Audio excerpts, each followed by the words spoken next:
Good morning sa inyo lahat. This is Marvin Pagkanlungan with a New Year's message for everyone, especially mga partners ko sa FM.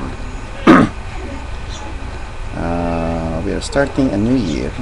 Maganda yung nakalipas na year natin. We joined in the last quarter of 2011.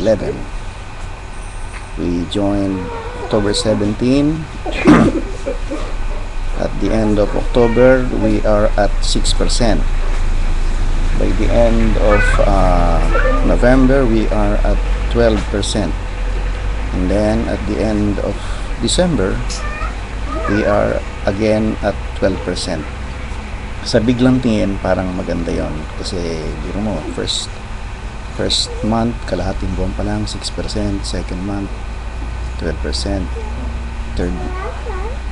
Third full month, 12%. Pero, dapat yon progressive siya. Kung nag-12% ako ng November, dapat 15 or 18% ako noong end of December.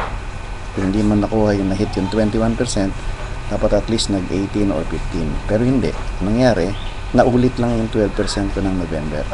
So, ibig sabihin, hindi maganda ang start natin. Bakit? Kasi, hindi tayo malapad. I had 10 directs, pero 3 lang yung gumagana. Ang na-discover ko sa FM pala, yung Magnolia program, dapat at least meron kang 5. Kung meron kang 5 active na linya, sigurado mahihit mo ang Golden Magnolia or 21% by siguro in 3 or 4 months. At kung kumpleto ka ng 10 lines na active lahat, sigurado in 4 to 6 months baka naka-pearl, hindi ka pearl orchid, baka amaranth ka or golden orchid. So ano ang lesson natin? Ituloy natin yung plano natin na 10 by 10. Kasi sa 10 by 10, on the first month you get 10 direct na mag-purchase ng dalawang tawag dito, dalawang bottle ng perfume at 690 pesos. You join at 500.